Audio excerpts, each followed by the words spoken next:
حضرات مومنین، ایک مختصر سی گفتگو. آج ہم اور آپ اکٹھا ہوئے ہیں اس لیے کہ ایک انسان جو اس دنیا سے رخصت ہو گیا، آج اس کے 40ویں کے سلسلے سے مجلس عزا کا انعقاد کیا گیا. آپ میں سے بہت سے لوگ جنازے میں بھی شرکت کیے ہوں گے، کاندھا دیا ہوگا. آپ نے منظر یاد کیجئے جب آپ نے قبر میں داخل کیا ہوگا. ہو سکتا آپ ہی میں سے کچھ ایسے بھی لوگ ہوں گے جو بڑھ بڑھ کے قبر کے اوپر وہ لگے ہوئے تختے یا جو بھی چیزیں لگائی جاتی ہیں، چٹائی، مٹی دینا، گیلی مٹیوں کا استعمال اور تمام دیگر چیزیں. ایک درود پڑھیے بڑا محمد والے تشریف اگر ارے ایک اور تھوڑا سا آپ لوگ بھی آگے آ جائیں، اس لیے کہ بعد میں آنے والوں کو جو ہے وہ آسانی ہو جائے گی اور ان کو جگہ مل جائے گی. تھوڑا تھوڑا آگے آ جائیں اور ادھر آئیں گے تو اور ذرا سا کھلا ہے تو ہوا بھی لگے گی. ایک اور صلوات پڑھی بڑا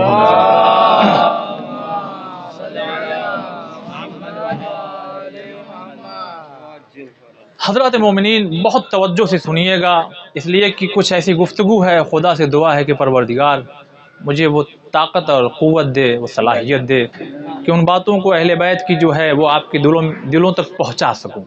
دیکھیے جب آپ نے نہیں ٹھیک میں جہاں تک رکھا تھا وہاں سے ابھی تھوڑا تھوڑا دھیرے دھیرے آواز تیز ہو جائے گی، آپ چھوڑ دیں، کوئی مسئلہ نہیں. دیکھیے آپ میں سے بہت سے لوگ ایسے ہوں گے جنہوں نے قبر میں داخل کرتے وقت سہارا دیا ہوگا. بس یہیں سے جڑیے گا، اس لیے کہ تمہیدی کوئی گفتگو نہیں، اس لیے کہ وقت بہت کم ہے اور اس کے بعد کام ٹیم جا کے فوراً مجلس پڑھنا ہے. بس ایک چیز کہنا چاہتے ہیں، جب غسل دیا گیا، جب کفن پہنایا گیا، جب قبر میں داخل کیا گیا، اور آج مجلس ہو رہی ہے، آج کسی اور کی ہو رہی ہے، کل ہماری ہوگی. آج کسی اور کی ہو رہی ہے، کل ہماری ہوگی. آیا ہم تیار ہیں کہ نہیں ہیں؟ بہت توجہ عزیزان محترم، کیونکہ ایصال ثواب کی مجلس ہے، لہذا میرا موضوع بھی وہی ہے. اور ایک شفیق باپ اس دنیا سے رخصت ہوا اور مجھے بتایا گیا کہ بچوں کو خدمت کا موقع نہیں ملا. یہ مرحلہ جو ہوتا ہے نا بڑا سخت ہوتا ہے ان بچوں کے لیے جو اپنے شعور کی منزل پر ہوں، جنہیں وہ باپ کی ساری قربانیاں یاد ہوں اور وہ تڑپ کے رہ جائیں کہ باپ کی خدمت کا موقع نہیں ملا. لہذا آج کا جو موضوع ہے وہ بالخصوص میں اپنے نوجوان بھائیوں کے لیے، بزرگوں سے تو بہرحال ہم نے سیکھا ہے، آپ لوگ جو آگے بیٹھے ہوئے ہیں آپ لوگوں سے بس اصلاح چاہتا ہوں، مگر میرے نوجوان بھائیوں بہت توجہ سے اور سنیے گا ان باتوں کو. میں کوشش کروں گا کہ مجلس میں خطابت کا انداز نہ اپنا کر کے آپ کو ان باتوں کو پیش کروں جو اہل بیت نے کہا کہ ہمارے چاہنے والوں تک پہنچاؤ. آج کسی اور کی مجلس ہو رہی ہے، کل ہماری ہوگی، کل ہمیں غسل دیا جائے گا. آپ ٹیچر ہیں، ہاں. آپ ڈاکٹر ہیں، آپ پروفیسر ہیں، جی. آپ نیتا ہیں، آپ عالم ہیں. یہ تمام چیزیں تب تک ہے جب تک آپ کی سانس چل رہی ہے. یہ رکی نہیں کہ لوگ کہیں گے میت ہے. یہ سانس اگر ٹوٹی نا، مثال دوں دنیاوی مثال، اور اس سے بڑا پیغام بھی پہنچ جائے گا آپ کو. دنیا کی بہترین سے بہترین کوئی بھی غذا آپ لے آئیے، اس کا مزہ اس زبان تک ہے. یعنی دنیا کی سب سے قیمتی شے آپ سوچئے، محسوس کیجئے، خود آپ اس کو کھائیے، زبان کے اس پار جیسے ہی جائے گی، اگر آپ اس کو اگل دیجئے پھر آپ ہی سے کہا جائے کہ کھائیے. لہذا اپنی ڈائٹ پر بھی، اپنے کھانے پر بھی ہمیں کنٹرول رکھنا چاہیے. زبان کو ہر چیز جو اچھی لگے وہ اتنا نہ نگل جائیے کہ پیٹ کہے کہ اب بس کرو، اور پھر ڈاکٹر بھی کہہ دے گا بھائی لمٹ میں کھاؤ.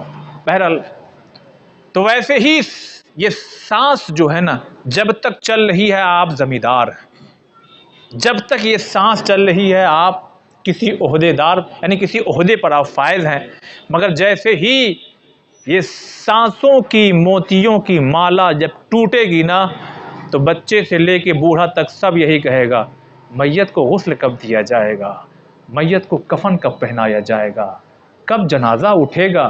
اب ماسٹر نہیں ہیں آپ، اب نیتا نہیں ہیں آپ، اب مولوی نہیں ہیں اب آپ کیا ہیں؟ ایک میت ہیں، ایک ڈیڈ باڈی ہے کہ کوئی چھو لے اگر تمہیں تب اس پر غسل واجب ہو جائے. یہ ہماری اوقات کہ پیدا بھی ہوئے تو کس طرح اور جا بھی رہے ہیں تو کس طرح. تو کس بات پر اکڑ، کس بات پر غرور، کس بات پر گھمنڈ.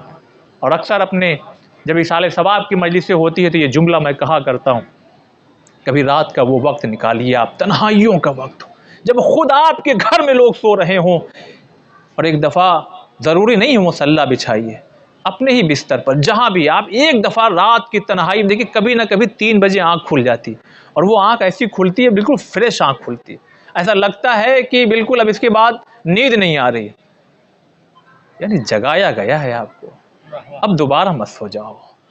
یعنی یہ وہ وقت ہے کہ اب اللہ کی بارگاہ میں آ جاؤ، اور ایک دفعہ آپ تجربہ کر کے دیکھ لی، خدا کی بارگاہ میں آ کے کہیے پروردگار، راز و نیاز کی گفتگو کیجیے، بات کیجیے، یاد کیجیے اپنے تمام گناہوں کو.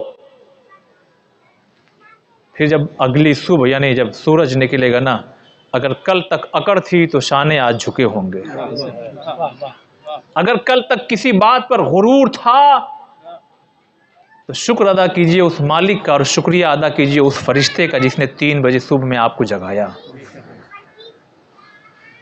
اب یہی سے میں گفتگو آپ کی خدمت میں اہم ترین جوانوں کے لیے پیش کر رہا ہوں. دیکھیے ہمارے سماج میں ہوتا کیا، اب آپ کی 3 بجے آنکھ کھلی، اب یہیں سے موضوع سے جڑنا چاہتا تو آپ نے کہا کہ 3:15 بج گیا، نیند نہیں آ رہی، لاؤ اچھا نماز شب پڑھ لیتے ہیں. کیا پڑھ لیتے ہیں؟ نماز شب پڑھ لیتے ہیں. اب جو لوگ ریگولر پڑھتے ہیں بہرحال خدا سلامت رکھے، لیکن اب ہم جیسا انسان ہو آنکھ کھل گئی لاؤ پڑھ ہی لیں.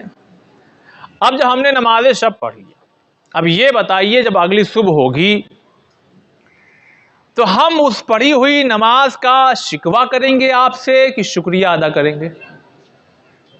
بہت عظیم بات کہنے جا رہا ہوں عزیزان محترم. ہم آپ سے جب اگلے روز ملیں گے تو ہم آپ سے کیا کہیں گے؟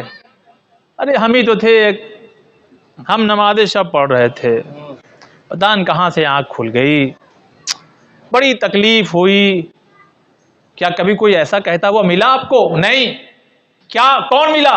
اللہ کا شکر ہے. پتہ یہ لگا عبادت کی اگر توفیق ملے تو شکریہ ادا کیا جاتا ہے. اب یہیں سے جڑیے گا میرے نوجوان بھائیوں، اگر باپ بستر پر بیمار ہو گیا یا ماں بستر پر بیمار ہے، اور اگر 2-4 تم بھائی ہو، اور اگر تمہیں زیادہ موقع ملے تو خاندان والوں سے یہ مت کہنا ارے ہم ہی تو ایک تھے. یہ فخر کا مقام بھی نہیں ہے، یہ چڑنے اور کڑنے کا مقام بھی نہیں ہے، بلکہ یہ تو شکریہ کا مقام ہے. جیسے نماز شب پر آپ پڑھنے کے بعد چونکہ اسے عبادت سمجھتے ہیں تو عبادت پر شکریہ ادا کیا جاتا ہے، شکایت نہیں کی جاتی.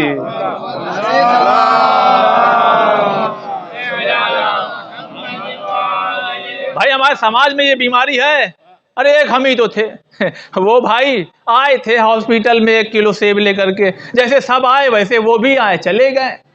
میں کسی کو بخدا اتنا نہیں جانتا کہ یہاں کوئی ایسا کیس ہوا ہو، میں ایک جنرل بات کر رہا ہوں، اور جہاں بھی جاتا ہوں ایسے ہی بات.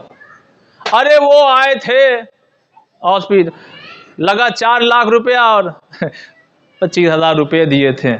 آپ سے بھی کہہ دیا، آپ سے بھی کہہ دیا، آپ سے بھی کہہ دیا. یہ بتائیے ماں باپ کی خدمت عبادت ہے کہ نہیں؟ تو جب عبادت ہے تو عبادت پہ شکوہ نہیں کیا جاتا، عبادت پہ شکر ادا کیا جاتا ہے۔ اللہ تیرا شکر ہے کہ تو نے مجھے یہ توفیق دی، اور توفیق سب کو نہیں ملتی۔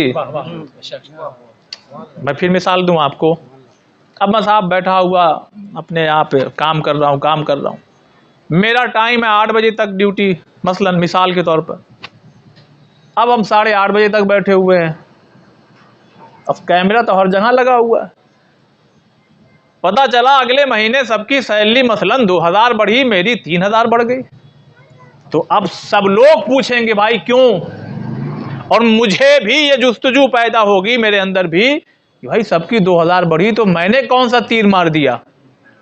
تو جب پتہ کیا گیا تو مجھ سے زیادہ تو دوسرے لوگ پریشان تھے، مثال لے رہا ہوں، تو ان لوگوں نے جب معلوم کیا، ارے حضور آپ نے اور ہم پرانے اور نئے اور یہ اور وہ، ان کو آپ نے اتنا، تو انہوں نے ریکارڈ دکھایا، دیکھو یہاں 8 بجا نہیں کہ تم لوگ بھاگ جاتے تھے، اور ٹھیک ہے کوئی مسئلہ نہیں، چلے جاتے تھے، مگر یہاں دیکھو یہ کیمرہ یہ بھی ایک لگا ہوا، دیکھو 2 تاریخ کو 8:30 بجے گیا، 3 تاریخ کو 8:25 پہ گیا، 5 تاریخ کو 8:55 پہ گیا، یہ بیٹھا ہوا تو سمجھ میں آیا کچھ۔ آپ عزیزان محترم، آپ کچھ کریں گے تو توفیق شامل حال ہوگی، ہاتھ پہ ہاتھ دھرے بیٹھیں گے تو توفیق اس طرح سے نہیں ملنے والی۔ صلوات بر محمد والے۔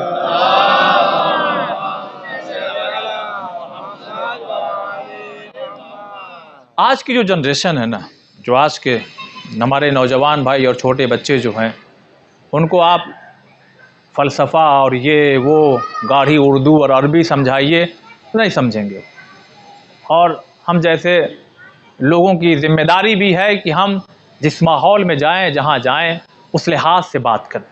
کیوں؟ اس لیے کہ پیغام پہنچانا یہ سب سے بڑی ذمہ داری ہے۔ عزیزان محترم، اب جو بزرگ ہیں وہ بہتر جانتے ہیں، میرے نوجوان بھائیوں ذرا غور کیجئے گا۔ نوجوان سے یہ مراد نہیں کہ بس 20-25 سال والے، 35-40 سال والے بھی ذرا سا سنیں اس کو غور سے۔ میں پھر سے کہہ رہا ہوں، خطابت کا کوئی فن نہیں، بلکہ ایک ایسی بات جو آپ لوگ کہیں گے، اپنے دل میں کہیں گے ہاں بات صحیح ہے۔ آپ نے دیکھا زمانے میں کچھ لوگ بہت ترقی کرتے ہیں، ہے نا، بہت سے لوگ بہت ترقی کر جاتے ہیں۔ یہ جو لڑکا ہے آج، یہ جو ڈاکٹر بنا ہوا، مثال سنیے، مثالوں کے ذریعے اپنی باتوں کو پہنچانے کی کوشش۔ یہ جو لڑکا جو ڈاکٹر بنا ہوا ہے، یہ جس اسکول سے پڑھا ہوا ہے اسی اسکول سے یہ بھی پڑھا ہوا، اس کا بھی ٹیچر وہی، اس کا بھی ٹیچر وہی۔ بہت توجہ، اس نے بھی خوب محنت کی، اس نے بھی خوب محنت کی، لیکن اتفاق سے یہ 98% لا رہا ہے مثلا، اور یہ صاحب تو 90% والے ہیں، مگر ان کے یہاں صاحب جاؤ تو آپ کو نمبر لینا پڑے گا۔ 10 بجے کلینک کھلتی ہے، 6 بجے آدمی وہاں کھڑا ہو گیا، بھائی نمبر ہمارا لگا دیجئے، اور ان کے یہاں جب چاہنا ہو تو 10 بجے کھلتے ہیں، آپ جب چاہیے چلے جائیے، وہ تو کیونکہ وہ خود ہی انتظار کر رہے ہیں۔ بہت عظیم بات میں کہہ رہا ہوں عزیزان محترم، میں پھر سے کہہ رہا ہوں کہ اس کو کوشش کیجئے، پریکٹیکلی دیکھ لیجئے آپ کیوں ایسا کیوں ہوتا ہے سماج میں۔ میں نے تو ایک مثال دی ہے، آپ دیکھیے بہت ساری چیزیں،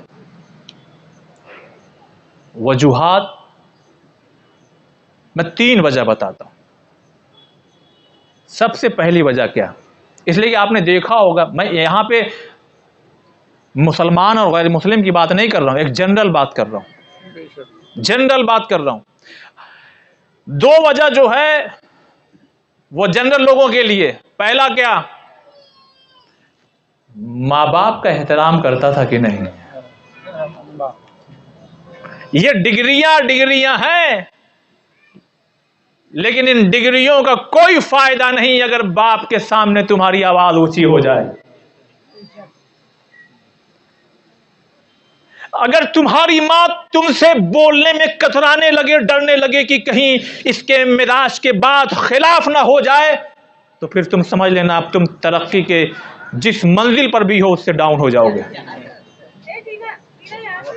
میں بہت دل سے پڑھ رہا ہوں اس بات کو، تجربہ ہے ہمارا۔ ایک جنرل بات، مسلم ہو غیر مسلم ہو کوئی بھی ہو۔ دوسری چیز، کہیں ایسا تو نہیں کہ تم نے اپنے اس استاد کا مذاق اڑایا ہو جس نے تمہیں پڑھایا ہو. تاریخ کی روشنی میں سب باتیں کہہ رہا ہوں اور آپ پریکٹیکلی دیکھ لیجئے دنیا میں, کیونکہ استاد بھی باپ کی حیثیت رکھتا ہے. استاد بھی باپ کا دل دکھا کر کے کسی کے دل میں نہیں بسنے والے تم. لہذا کوشش یہ کرنا باپ کا دل نہ دکھنے پائے. ماں کہاں ناراض ہوتی ہے؟ میں کچھ کہہ رہا ہوں عزیزان محترم, ماں کہاں ناراض ہوتی ہے؟ یہ اللہ نے فطرتاً باپ کا دل سخت رکھا ہے, ماں کو ایک نرم مزاج بنایا ہے. کہیں ایسا نہ ہو کہ رات بھر روتے رہ جاؤ, کوئی ایک محبت بھری آغوش بھی ہونا چاہیے جو تمہیں اپنے سینے سے لگا لے. ہم روئے بچپن میں چھوٹے سے تو ہمیں کیا معلوم کہ کیا ہوا, لیکن اب تو صاحب اولاد ہو گئے, اب تو سمجھو تمہاری ماں نے تمہارے ساتھ کیا کیا. اب تو تم صاحب اولاد ہو, اب تو تم سمجھو کہ تمہارے باپ نے تمہارے ساتھ کیا کیا. تم اپنے بچے کا بچپنا دیکھتے رہو اور اپنی زحمتوں کو دیکھتے رہو. اس کا بچپنا دیکھو اور پھر اپنے بچپنے کو یاد کرو. اپنی زحمتوں کو دیکھو پھر اپنے باپ کی زحمتوں کو یاد کرو, پھر خدا کا شکر ادا کرو. اور اگر یہ بھی کر کے تم نے اپنے باپ کے سامنے اکڑ دکھائی, ماں کے سامنے غرور کیا, تو پھر خدا کی قسم میں کہہ رہا ہوں کامیاب نہیں ہو سکتے, چاہے کچھ بھی پڑھ لو, کہیں سے بھی پڑھ لو. اب ہو سکتا ہے آپ میں سے بات مکمل ہو جائے, کچھ لوگ یہ کہیں گے عرفان بھائی کیسی بات کر رہے ہیں, ارے ہم نے دیکھا ہے باپ سے اس کی نہیں بنتی, بہت توجہ, ماں سے اس کی نہیں بنتی, بہنیں ساری اس سے ناراض, لیکن دیکھیے آج صاحب کیا کمال کی منزل پر ہے. میں نے کہا یہی تو مسئلہ ہے, تم جو دیکھ رہے ہو کمال کی منزل پر ہے, اللہ یہ چاہتا تھا کہ یہاں سے وہاں جائے. یہ جو یہی رہ گیا یہ زوال ہے اس کا, ہمیں ترقی لگ رہی ہے, اللہ چاہتا کہ یہ یہاں سے وہاں جائے. اور ایک بات اور, تاریخ کی روشنی میں بڑا ظلم کرتا ہے یہ ماں باپ پر, سماج میں بھی غنڈا ہے, قاتل ہے, یہ ہے, وہ ہے, ہر طرح کے لوگ ہوتے ہیں. مگر دیکھیے تو صحیح, دولتوں کی بارش اور یہ ہے اور وہ ہے, احترام ہے اور شہرت ہے, نہ جانے کیا کیا ہے. اب اشارہ دے رہا ہوں عزیزان محترم, سمجھیے گا آپ, مجلسی مجمع ہے. اللہ اپنے بہت سے بندوں کو پسند کرتا ہے اور کچھ بندے اس کے ایسے ہو جاتے ہیں اپنی حرکتوں کی بنا پر, کیونکہ وہ ہر انسان کے کیے ہوئے عمل کا اجر دے گا, اس کا وعدہ ہے. لہذا کسی کو یہی دنیا میں اجر دے کے کہتا ہے لے لو شہرت, لے لو عزت, لے لو دولت, بس یہیں تک, وہاں نہیں ملے گی. اب اگر کوئی یہ سمجھنے لگے, اسی لیے مولا نے کہا اگر خدا کی نافرمانی کے بعد بھی تم پر لگاتار نعمتوں کا نزول ہو رہا ہے تو یہ ڈرنے کا مقام ہے. یہ خوش ہونا کا, لوگ خوش ہوتے ہیں, ارے ہم اگر ایسے ہوتے تو اللہ ہمیں دیتا کیوں. ارے نادان, تیری نگاہ ان کلمات تک ہے ہی نہیں. ذرا سوچ تو صحیح, کہیں یہ بڑا گھاٹے کا سودا ہوگا کہ اللہ تجھے جو دینا وہ اسی دنیا میں دے دے اور آخرت میں کشکول تیرا خالی رہے. اور دوسروں کی بنسبت اگر بیمار ہو جاؤ وقت سے پہلے, کبھی غربت نے دامن اگر تھام لیا, شکوہ نہیں کرنا. ہو سکتا ہے تمہاری بیماری 3 سے 4 مہینہ, 6 مہینہ, سال بھر طولانی ہو جائے تو پریشان نہیں ہونا, تکلیف ہوگی, مگر اس تکلیف میں بھی کہنا خدا کا شکر ہے. کیوں؟ ہو سکتا ہے تمہارے گناہوں کا بھگتان سب اسی دنیا میں ہو جائے. صلوات پڑھیے پر محمد والے.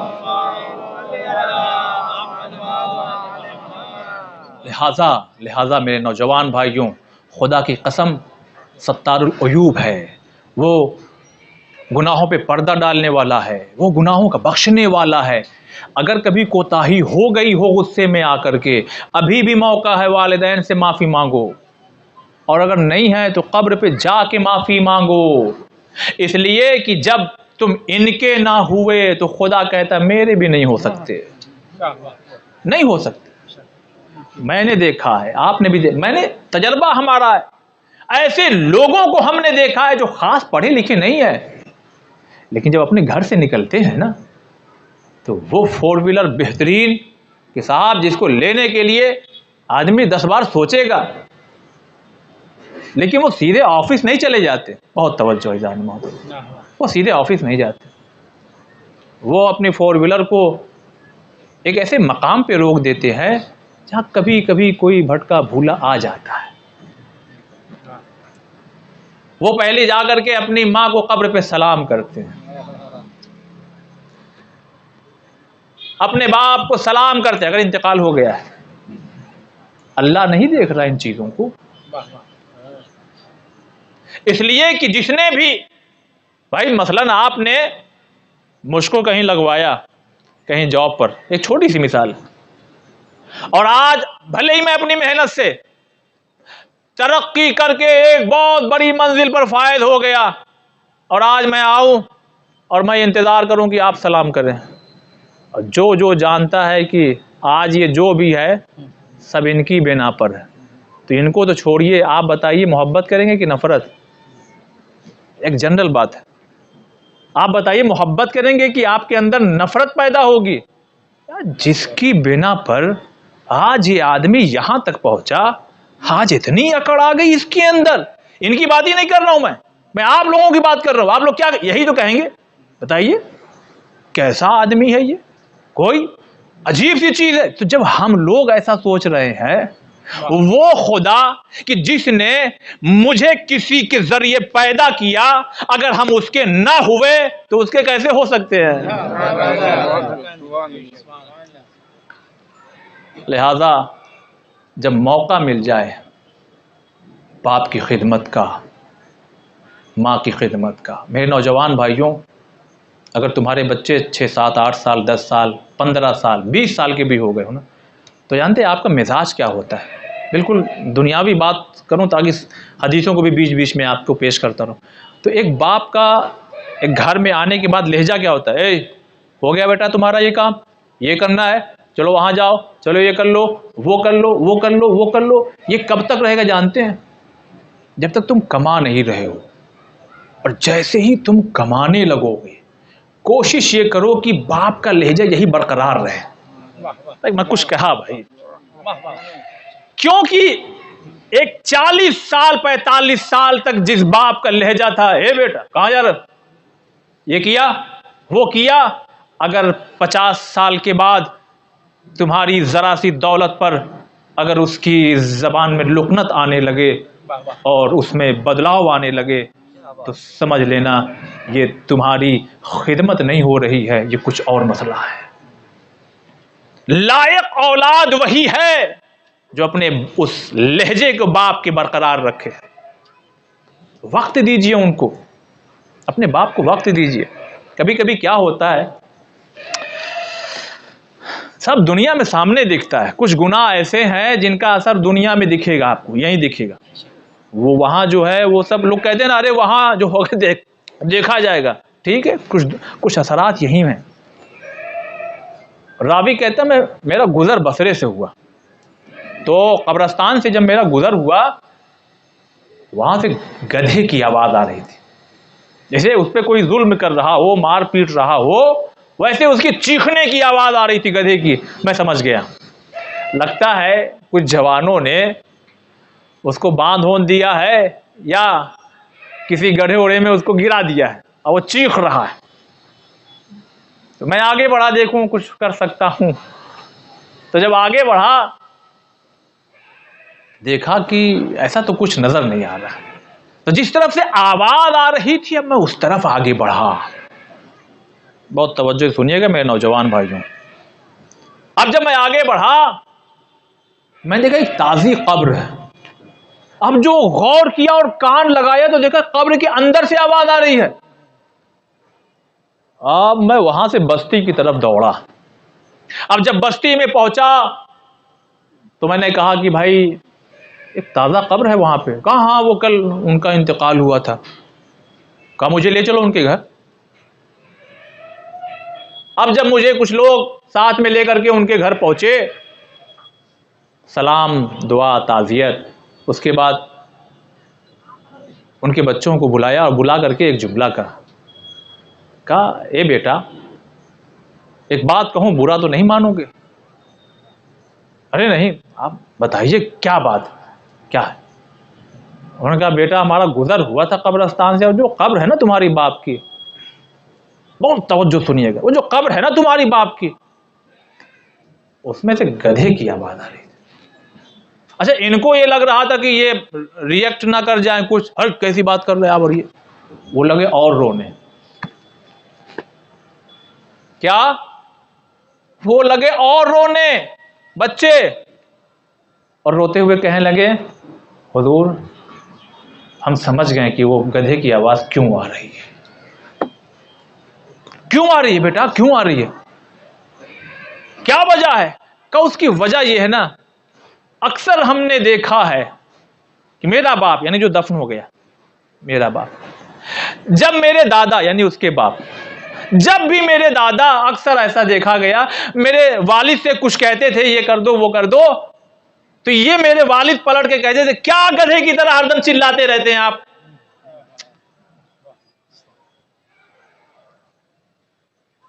اللہ نے کہا اسی دنیا میں دکھاؤں گا، مرتے ہی دکھاؤں گا، اب تمہارے جنازے سے گدھے کی آواز آئے گی۔ لہذا اپنے والدین سے کچھ کہنے سے پہلے، خدا کی قسم میں کچھ حدیثیں سناؤں تب آپ کو سمجھ میں آئے گا۔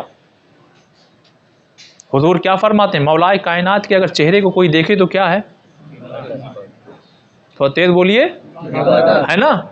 خانہ کعبہ کو دیکھنا، قرآن مجید کو دیکھنا، ماں باپ کے چہرے کو محبت سے دیکھنا، کیسے اس حدیث کی گہرائی میں پہنچوں آپ کو لے کر کے۔ میں ملا نہیں رہا ہوں اہل بیت سے ان کو، مگر ان کا مقام تو دیکھو۔ کس کے چہرے کو دیکھنا عبادت؟ کس کعبے کو دیکھنا عبادت؟ کس قرآن کو دیکھنا عبادت؟ تو یہ میرے نوجوان بھائیوں اور میری بہنوں، ایک جملہ پیش کرنا چاہتا ہوں، دل کی گہرائی سے تحفہ سمجھ کے اپنے پاس رکھ لینا اور عمل کرنے کی کوشش کرنا۔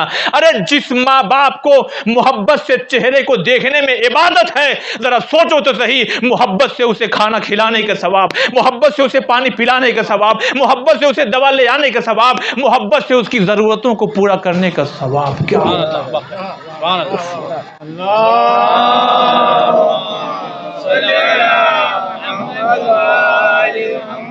میں پھر سے کہتا ہوں، میں کیسے اس حدیث کی گہرائی میں آپ کو لے کے اتروں؟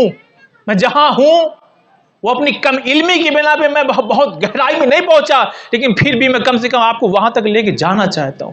اب سوچو تو صحیح، میں پھر سے کہہ رہا ہوں، میں برابر نہیں کر رہا ہوں، مگر یہ رتبہ کس نے دیا؟ اسی خدا نے، جس کے چہرے کو محبت سے دیکھنا عبادت۔ اگر کہیں گھور کے دیکھا تو اور خدا نخواستہ کہیں کیا ہے، اور ہاتھ چھل ہو جائے، ہاتھ ٹوٹ جائے اٹھنے سے پہلے، خدا نخواستہ۔ سوشل میڈیا کا دور، ہر چیز دکھائی دیتی ہے، لیکن یاد رکھیے گا تالی ایک ہاتھ سے نہیں بجتی۔ اپنی جوانی کو بھی یاد کر لیے صاحب، کیسی غذا کھلائی ہے آپ نے، کیسی تربیت کی ہے آپ نے، کیسے وقت گزارا ہے آپ نے۔ بڑی باریکیاں ہیں جو ہر چیز ممبر سے نہیں بیان ہو سکتی۔ کیسے زوجہ کے قریب گئے تھے، بس اشارہ دے دیا، اس سے زیادہ نہیں دے سکتا۔ ان تمام چیزوں کا اثر اولاد پر آئے گا۔ وہ دیکھیے یاد آ گئی، مقدس اردبیلی رحمۃ اللہ علیہ سنا ہی ہوگا آپ نے واقعہ ان کے والد کا، مختصر کروں ورنہ وہ 15-20 منٹ کا ہے۔ سیب گرا، انہوں نے کھا لیا، پچھتاوا ہوا، گئے دوڑ کے باغ کے مالک کے پاس، ارے حضور وہ سیب، کوئی مسئلہ نہیں، کوئی بات نہیں، جاؤ، ارے نہیں، سنو جی، یہ باغ ہم دو بھائیوں کا ہے، تو آدھا معاف کر سکتا ہوں، پھر آدھے کے لیے تمہیں میرے بھائی کے پاس جانا ہوگا۔ اچھا جی چلے جائیں گے، ٹھیک جائیے۔ جی کہاں جانا ہوگا؟ کہا یہ تو ایران کا ایک سرحد، نجف میں رہتے میرے بھائی۔ آج کا دور تھوڑی ہے فلائٹ ٹکٹ کیا اور پہنچ گئے نجف میں، اور دبیل سے نجف اتنی دور۔ لیکن جب خوف خدا ہونا سبحان اللہ تو انسان ان سختیوں کو اسی لیے برداشت، میں نے جملہ کہا نا، کبھی کبھی اللہ چاہتا ہے میرے اس بندے کو یہی بیماری دے دو، یہی تکلیف دے دو، کبھی کبھی یہی اولاد کا غم دے دو، یہ دھل کر کے پاک صاف ہو کر کے جب جنت میں داخل ہونا تو فرشتے بھی کہیں کیسا بندہ ہے جس سے کوئی گناہ نہیں ہوا ہے۔ اب یہ صاحب میں مختصر کروں جلدی سے ورنہ یہ اس کو پھیلاؤں گا تو کافی وقت لگے گا۔ اب یہ چل پڑے، پہنچ گئے پوچھتے ہوئے، دق الباب کیا۔ جب دق الباب کیا تو جی سلام کہیے، اردبیل سے آئے ہیں، سنیے گا بہت توجہ سے، والدین سے خاص کر کہہ رہا ہوں، اردبیل سے آئے ہیں۔ اچھا ہمارے وطن سے، آؤ بیٹا بیٹھو۔ کہا وہ سرکار سب تو ٹھیک ہے، کیا ہوا، کیسے آنا ہوا؟ وہ ایک سیب گر گیا تھا، وہ نہر میں بہتا ہوا آ رہا تھا تو میں بھوک لگی تھی، کھا لیا تھا، تو آپ کے میں نے گیا معافی مانگا تو آپ کے بھائی نے آدھا سیب معاف کیا ہے، آدھا نہیں معاف کیا، کہا آدھے کے مالک آپ ہیں لہذا آپ معاف کر دیجئے حضور۔ اچھا ایسے ہم نہیں معاف کریں گے۔ کہا پھر؟ کہا کچھ شرطیں ہیں۔ کیا؟ کہا میری لڑکی سے شادی کرنا پڑے گی۔ ٹھیک کر لیں گے۔ کہا بات تو سنو، اس کی آنکھوں سے دکھائی نہیں دیتا، اندھی ہے۔ واقعی دیکھیے ہو سکتا ہے میرے پڑھنے میں بھی چہرے پہ اسمائل آ رہی ہو، آپ کے سننے میں بھی، مگر آپ اس کیفیت میں ڈوبیے خدا کی قسم۔ آپ سوچئے آپ ہوتے تو وہاں کیا کرتے، ہر آدمی سوچے آپ اگر ہو تو آپ کیا کریں گے۔ یار ایک تو لڑکی ہم جانتے نہیں، اوپر سے اندھی بھی ہے۔ اچھا چلیے کر لیں گے۔ اے بیٹا چل بھی نہیں پاتی، سن بھی نہیں پاتی، مختصر کر رہا ہوں بول بھی نہیں پاتی، یہ کیسا انسان؟ لیکن جب خوف خدا ہو، جب آخرت کا خوف ہو، جب دہکتے ہوئے شعلے نظر آئیں، ٹھیک ہے میں کر لوں گا۔ عقد ہوا، کمرے میں گئے، دوڑتے ہوئے باہر آئے، یہ بھی دیکھیے ارے حضور یہ کون سی لڑکی ہے؟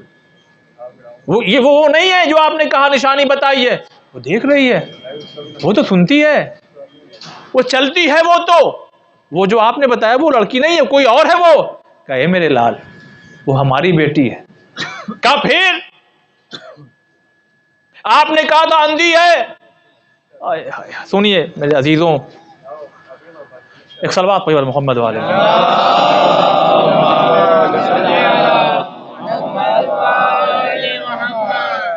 اب میری ماں بہنیں سنیں، میری آواز اگر ان تک پہنچ رہی ہے، خدا کے واسطے سنیں، خدا کے واسطے سنیں، خدا کے واسطے سنیں۔ کیسی خاتون ہے یہ؟ اندھی ہے، کیا مطلب؟ نامحرم کو نہیں دیکھتی تھی۔ اچھا اس لیے آپ نے کہا؟ ہاں۔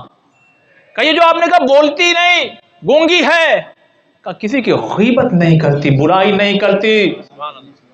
اچھا وہ جو سنتی نہیں، کہ کسی کی غیبت سنتی بھی نہیں، برائی سنتی بھی نہیں۔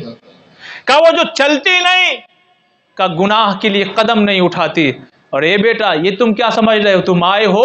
ارے جب میں نے اپنی ایسی بیٹی کو دیکھا تو نجف پہ اپنی پیشانی رکھ کر کے کہتا تھا اے پروردگار، اے میرے مولا علی، ایسی بیٹی ہو تو پھر داماد کیسا ہونا چاہیے۔ تو بیٹا تم آئے نہیں ہو، تم کو مولا نے بھیجا ہے۔ صلوات بر محمد والے محمد۔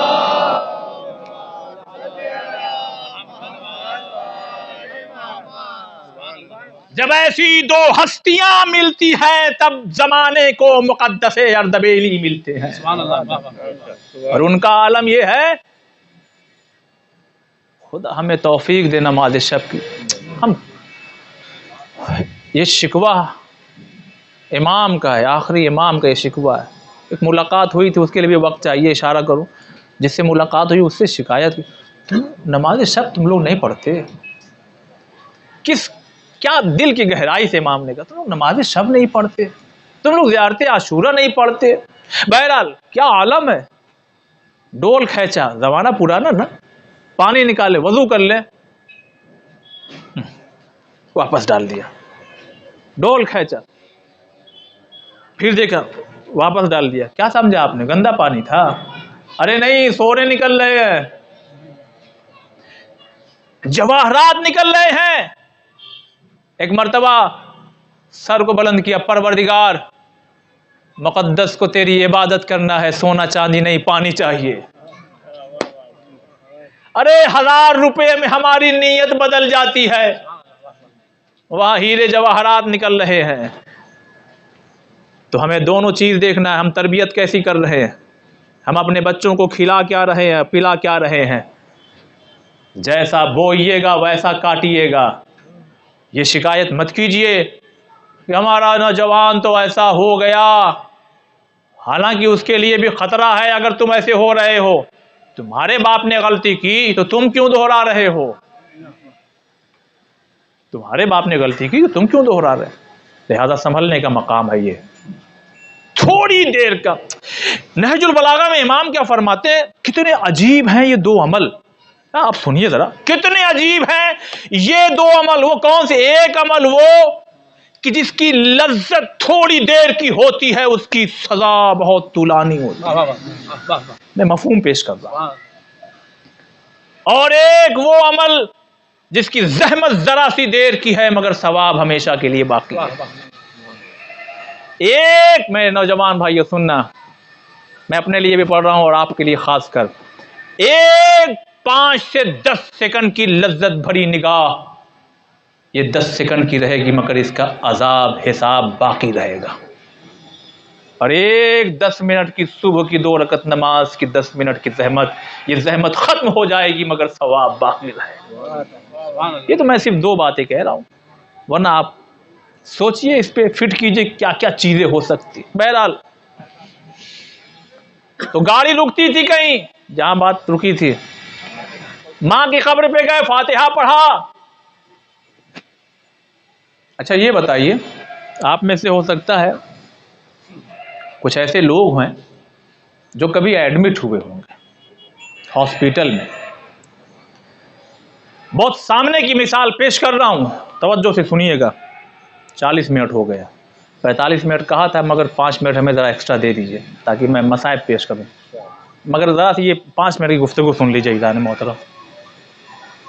تو کبھی ہاسپٹلائز ہوئے ہوں گے آپ، جب پہلا دن 2-3 دن 4 دن اگر کبھی ہو گیا ہو، تو جب دوسرا دن آیا ہوگا نا، تو آپ نے کبھی نہ کبھی کہا ہوگا اے بیٹا یہاں آؤ، چچا تمہارے نہیں آئے، یعنی اپنے بھائی کو پوچھ رہے ہیں، بھیا نہیں آئے؟ ہاں بتائیے نہیں آئے وہ، اور کون کون آیا؟ کہاں یہ آئے یہ آئے، ہاں بتاؤ سب آ گیا مگر یہ نہیں آئے۔ بہت توجہ سنیے گا، مثال بالکل سامنے کی ہے۔ شکایت، دل دکھے گا کہ نہیں دکھے گا؟ غیر لوگ آ گئے اپنا نہیں آیا، غیر آ گئے اپنا نہیں آیا۔ کہیں ایسا نہ ہو کہ قبرستان میں بستی کے لوگ تو جاتے ہوں اور تمہارا گزرنا ہو، اور قبر میں کوئی شکایت کر رہا ہو، سب آ رہے ہیں میرے قبر پہ چراغ کیوں نہیں روشن ہے؟ اور جب آپ جاتے ہیں نا قبرستان، روایت پیش کروں، تو جیسے یہ مریض جیسے ہی 6 بجتا ہے تو گھبرانے لگتا ہے، ارے کیوں؟ یہ وزٹنگ اور جو ٹائم تھا یہ ختم ہو گیا 2 گھنٹے کا، 4 سے 6، تو گھبرانے لگتا ہے، اب چلے جائیں گے تو لوگ کل آئیں گے 4 بجے، اب یہ 22 گھنٹہ کیسے میں گزاروں گا، ہے نا، گھبراتا ہے نا۔ ویسے جب ہم اور آپ قبرستان جاتے ہیں، شکر ادا کیجئے کہ اللہ نے ان کی آوازوں کو اہل بیت کے ذریعے ہم تک پہنچا دیا۔ آواز آتی ہے، اگر خدا کی اجازت رہی اور اس یعنی حیثیت کی رہیں آپ، جانتے کیا آواز آتی ہے؟ اے عرفان، اے بیٹا رک جاؤ، تھوڑی دیر اور رک جاؤ، تمہارے آنے سے دل لگ گیا تھا۔ یہ بیٹا تھوڑی دیر اور رک جاؤ.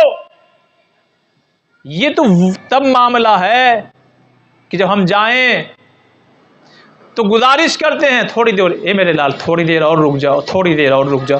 تمہارے آنے سے ذرا سا دل بہل گیا، دل لگ گیا تھا. اور میں مثال دے رہا ہوں، کبھی کبھی جانتے ہیں کیا ہوتا ہے، آنکھ بند کریے تو آپ کو سب سمجھ میں آئے گا، روایات کی روشنی پہنچیے. کبھی کبھی کچھ قبریں اپنی زبانی بے زبانی میں میرے دامن کو تھام لے کر کے کہتی ہیں، میرے محلے میں جانا، میرے گھر پہ میرے بچوں سے کہنا کہ تمہاری ماں تمہارا انتظار کر رہی ہے. میرے محلے میں جانا تو میرے بیٹے سے کہنا، اتنا بزنس میں اور اتنا کام دھندے میں مہو ہو گئے کہ تم اپنے اس باپ کو بھول گئے کہ جس نے تمہیں چلنا سکھایا تھا. عزیزان محترم، یاد رکھیے گا، نہ اہل بیت کے آپ ہو سکتے ہیں، نہ اللہ کے ہو سکتے ہیں. کیوں؟ اس لیے کہ جب تک تم والدین کو نہیں راضی کرو گے. ایک روایت یہ کہتی ہے، اللہ اللہ سخت دیکھیے کہ کبھی کبھی کیا ہوتا ہے دنیا میں، انسان، ابو یہ لیجیے چشمہ آپ کے لیے لایا ہوں، ارے یہ کپڑا لے لیجیے آپ، اور یہ والا کھانا آپ کو پسند ہے، اور دیکھیے یہ والا فروٹ میں لے کر کے آیا ہوں آپ کو بہت پسند ہے، اور یہ اور وہ ہے، تمام چیزیں دنیا والے بھی کہتے ہیں دیکھو کتنا اچھا لڑکا ہے اور خدمت کرتا ہے، اور یہاں لے کے دوڑا اور وہاں لے کے دوڑا. لیکن یہ بھی دیکھنے میں آتا ہے دفن کر کے ایسا بھول گئے کہ جیسے کوئی باپ ہی نہ تھا اس کا. تو معصوم فرماتے ہیں آنکھ ہو جاؤ گے اگر دفن کر کے بھول گئے.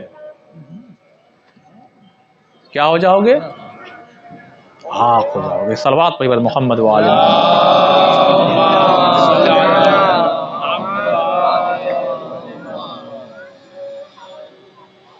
حضرات مومنین، ہمیں ان تمام چیزوں پہ بہت زیادہ توجہ اور بہت زیادہ غور کرنا چاہیے، اس لیے کہ چوتھے امام فرماتے ہیں تم شاخ ہو، شاخ، یہ درخت لگا ہوا ہے، شاخ ہری بھری ہے، مگر جڑ ہو تو شاخیں ہری بھری ہوں گی. اور اگر جڑ کمزور ہو، کوئی جڑ کو کاٹ رہا ہو اور کہہ رہا ہو کیا اس کا پھل اچھا ہے، کوئی جڑ کو خراب کر رہا ہو اور کہہ رہا کیا اس کی خوبصورت پتیاں ہیں، تو عزیزان محترم پھر آپ سمجھ لیجئے، امام نے فرمایا جب تو اپنے اندر کوئی خوبی دیکھو تو یہ سمجھ لو کہ تم شاخ ہو، جڑ کوئی اور ہے. ایک اور صلوات پر محمد.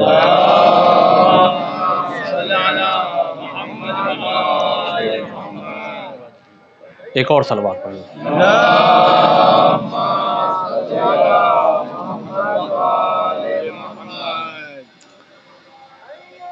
حی علی الصلاۃ.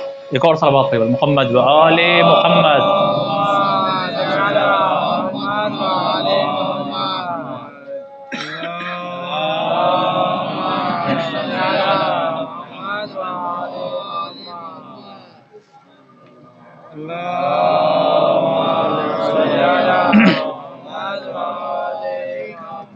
لہذا عزیزان محترم، ہمیں خدا کی قسم پھر وہی جملہ میں دہراؤں، آج ہم بیٹھے ہیں کسی کی مجلس میں، کل ہمارے لیے لوگ اکٹھا ہوں گے، تیاری کیجیے. باخدا میرے نوجوانوں، میرے بھائیوں، میری پردے میں بیٹھی ہوئی بہنوں، تیاری کرو، پتہ نہیں کب خدا کا بلاوا. ایک انسان تھا نا، بس 2 منٹ کی رحمت، ایک انسان تھا، فضائل پھر اس کے بعد مسائل. وہ عالم دین کا نام یاد نہیں آ رہا ہے، وہ بہت عمل کرتے تھے، ملاقات ہو جائے مولا سے، ملاقات ہو جائے، مسجد میں لیٹے لیٹے آنکھ لگی تو کسی نے کہا جیسے جاؤ فلاں جگہ جو ہے وہاں امام آئے ہوئے.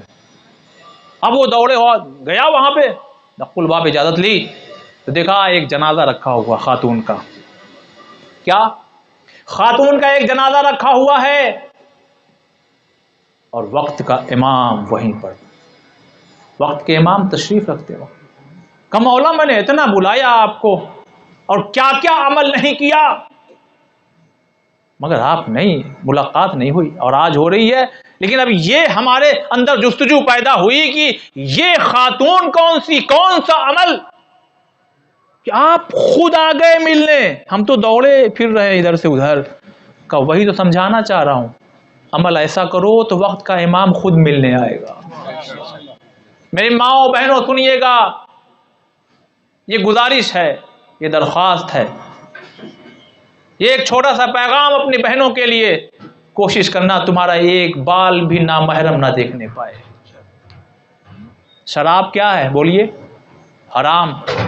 جوا حرام۔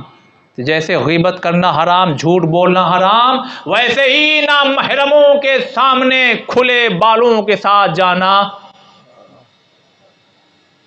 یہ سماج کو کیا ہو گیا ہے؟ ہم کہاں گم ہو گئے؟ ہم اس زینب پر روتے ہیں اور ان کی بے رضائی پر روتے ہیں جن کی چھینی گئی تھی چادر، اتاری نہیں گئی تھی۔ اور خدا کی قسم آپ محسوس کیجئے، مصائب تو مجھے مولا کائنات کا گزارش کی گئی ہے پڑھنا ہے، لیکن ایک جملہ میں اپنی ماں بہنیں کے لیے نظر کرنا چاہتا ہوں۔ جناب زینب نے ایک جملہ کہا تھا، اے بیٹا سجاد، آپ مصائب بھی سنتے ہوں گے، اے بیٹا سجاد، اے بیٹا خیموں میں آگ لگی ہے، اب آپ بتائیے جل کے مر جائیں یا خیموں سے باہر نکل جائیں؟ کیوں پھوپھی اماں کا باہر نکلیں گے تو بے رضا ہو جائیں گے؟ پتہ لگا میری ماں بہنوں سننا، اللہ اکبر، وہ دل کی گہرائی سے کہہ رہا ہوں، پتہ لگا بے پردہ تب ہو جاؤ جب جل کے مر جانے کا خوف ہو۔ یہ پیغام کربلا میں ثانیہ زہرا نے دیا ہے، یہ پیغام جناب کلثوم نے دیا ہے کربلا میں۔ زینب نے کہا بیٹا باہر نکلے، کہاں پھوپھی اماں، چونکہ جان کا بچانا واجب ہے نا، تو اگر اب جان کا خطرہ ہو جائے تو پھر تمہارا بال اگر کوئی نامحرم دیکھ لے تو پھر کوئی بات نہیں، لیکن اگر یوں ہی فیشن میں، ارے یہ تو ہمارے بھائی لگتے ہیں، لگنا اور ہے ہونا اور ہے، باتوں کو سمجھیے، اور روتے ہیں ان کو تو پھر عمل تو بھی کیجیے۔ بس عزیزان محترم، ایک بیٹی بھی ہے جو اپنے باپ کی بے چینی کو دیکھ کے، بابا کیا بات ہے، بار بار صحن خانہ میں جا رہے ہیں، کہاں بیٹا بار بار میں آسمان کو دیکھتا ہوں۔ بس مختصر یہ کروں، بیٹی نے باپ کو رخصت تو کیا مگر تڑپ رہی ہے، پریشان ہے کہ ایک مرتبہ آواز کانوں میں آئی کچھ دیر کے بعد، علی کا قتل ہو گیا۔ بس ایک مرتبہ روایت یہ کہتی ہے جب ابن ملجم کی ضربت لگی نا مولا کائنات کے سر پر، تو روایت یہ کہتی ہے، خدا کی قسم محسوس کیجئے گا، اس لیے کہ اس زمانے میں مسجدیں جو کچی ہوا کرتی تھی، مولا کائنات خیبر کا در اکھاڑنے والا علی ایک مرتبہ مسجد کوفہ کی مٹیوں کو اکھاڑ اکھاڑ کے اپنے سر پہ ڈالنے لگا۔ بس مجھے ایک اور موقع یاد آیا، میں نے ہاتھوں کو فوراً جوڑا اور جوڑنے کے بعد ایک جملہ کا، یا علی، ارے پھر بھی آپ کی یہ خوش نصیبی کہ آپ کے سر پہ ضربت لگی تو آپ نے کوفے کی مٹیوں کو اپنے سر پہ ڈالا۔ میں کہوں گا مولا ارے ذرا کربلا میں آئیے، عباس کے شان قلم ہو گئے، سر پہ گرزے گرا لگ چکا۔ جزاکم اللہ۔ ہاں رونے میں دیکھیے نہ شرمائیے، اہل بیت کا غم سب سے بڑا غم ہے۔ عزاداروں بس ایک مرتبہ ذرا محسوس کیجئے گا، خدا کی قسم یہ بڑا سخت مصائب ہے، بہت سخت ہے، اس لیے کہ مولا کائنات کی زندگی آپ اپنے سامنے رکھیے، وہ علی جو خیبر کا فاتح ہو، خندق کا ہر جگہ فاتح ہو، مگر اپنے سے چل کے گھر تک نہیں جا پا رہے ہیں۔ بس گلیم منگوائی گئی، اس میں امام کو لٹایا گیا، ایک شانے کو حسن نے پکڑا، ایک طرف سے حسین نے پکڑا، ایک طرف سے محمد حنفیہ نے سہارا دیا، ایک طرف سے عجب نہیں کہ عباس نے پکڑا، مگر جیسے ہی گھر قریب آیا نا، اب تمام چیزوں کو چھوڑتا ہوا، علماء فرماتے ہیں، پڑھتے ہیں کہ ایک مرتبہ وہ علی جو چل نہیں پا رہے تھے نا، ایک مرتبہ کہتے ہیں، اے بیٹا حسن، اے بیٹا حسن ذرا مجھے سہارا دے دو، اے بیٹا حسین آگے آؤ ذرا مجھے سہارا دے دو۔ کہا کیوں بابا؟ کہا میں چلتے ہوئے گھر میں جانا چاہتا ہوں۔ اے بیٹا ذرا سہارا دے دو۔ میں کہوں گا مولا کیوں؟ کہا اس لیے کہ میری بیٹیاں ارے جب مجھے اس حالت میں دیکھیں گی ان پہ کیا گزر جائے گی۔ جزاکم اللہ، خدا ان آوازوں پہ رحمت نازل فرمائے۔ اے عزاداروں بڑی محبت ہوتی ہے بیٹیوں کو اپنے باپ سے، یہ جو باپ کا شانہ ہے نا، دو وقت بہت کام آتا ہے، جب بیٹی چھوٹی ہو تو کبھی کبھی سونے کے لیے کام آتا ہے، اور جب رخصت ہونے لگتی ہے تو رونے کے لیے کام آتا ہے۔ بس عجب نہیں کہ زینب و کلثوم بڑھ کر کے ایک مرتبہ باپ کے شانے پہ اپنے سر کو رکھا ہوگا، اے بابا، ارے آپ کی یہ حالت کس نے کر دی؟ جزاکم اللہ۔ بس مختصر کیا، باپ کا سر لیا، زینب نے اپنے زانوں پہ رکھا، امام غش کی حالت میں ہے۔ ایک مرتبہ آنسوؤں کے قطرات حیدر کرار کے رخسار پہ پہنچے، غش سے افاقہ ہوا، میری لاڈلی زینب رو رہی ہو، ذرا اپنے سر کو جھکاؤ، کانوں کو میرے قریب لاؤ۔ زینب سنتے جاتی ہے اور روتے جاتی ہے۔ علی کچھ بیان کر رہے ہیں، اب سمجھ میں نہیں آیا کہ علی نے کیا بیان کیا۔ اچھا بابا ٹھیک ہے، بس اتنا سمجھ میں آیا۔ زینب نے کہا اچھا بابا ٹھیک ہے، اچھا بابا ٹھیک ہے، اچھا بابا ٹھیک ہے۔ اب اس اچھا بابا ٹھیک ہے میں کیا راز تھا؟ ارے یہ سن 61 ہجری میں کھلا جب دربار شام آیا، ہر بیویاں گھبرا کے بیٹھ گئی۔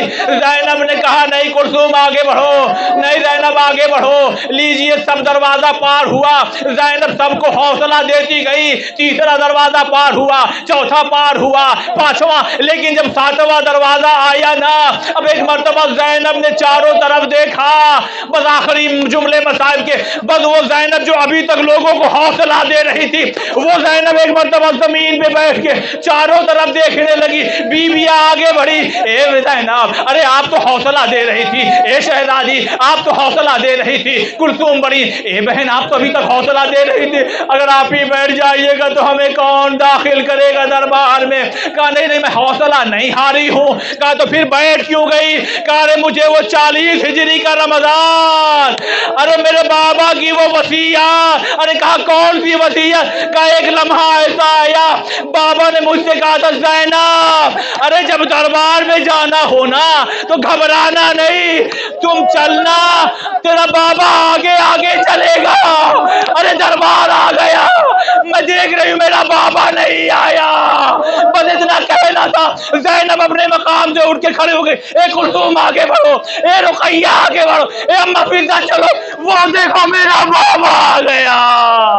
اے بابا، چادریں چھینی گئی، بھیا کو ذبح کر